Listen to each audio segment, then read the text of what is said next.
بسم الله الرحمن الرحيم. ومن آياته أن خلق لكم من أنفسكم أزواجا لتسكنوا إليها وجعل بينكم مودة ورحمة إن في ذلك لآيات لقوم يتفكرون. ومن آياته خلق السماوات والأرض واختلاف ألسنتكم وألوانكم إن في ذلك لآيات للعالمين.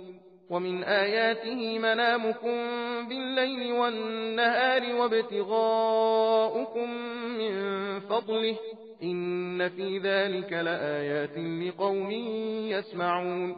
ومن آياته يريكم البرق خوفا وطمعا وينزل من السماء ماء فيحيي به الأرض بعد موتها إن في ذلك لآيات لقوم يعقلون.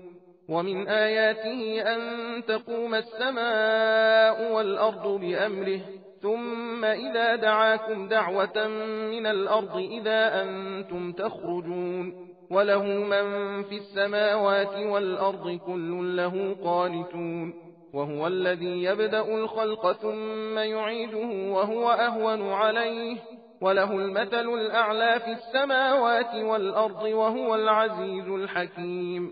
ضرب لكم مثلا من أنفسكم هل لكم مما ملكت أيمانكم من شركاء فيما رزقناكم فأنتم فيه سواء تخافونهم كخيفتكم أنفسكم كذلك نفصل الآيات لقوم يعقلون.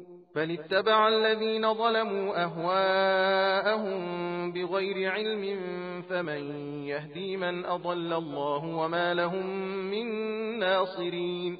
فأقم وجهك للدين حنيفا فطرة الله التي فطر الناس عليها لا تبديل لخلق الله ذلك الدين القيم ولكن أكثر الناس لا يعلمون. منيبين إليه واتقوه وأقيموا الصلاة ولا تكونوا من المشركين من الذين فرقوا دينهم وكانوا شيعا كل حزب بما لديهم فرحون. وإذا مس الناس ضر دعوا ربهم منيبين إليه ثم إذا أذاقهم منه رحمة إذا فريق منهم بربهم يشركون ليكفروا بما آتيناهم فتمتعوا فسوف تعلمون. أم أنزلنا عليهم سلطانا فهو يتكلم بما كانوا به يشركون. सबील कुरान हिदायत का रास्ता।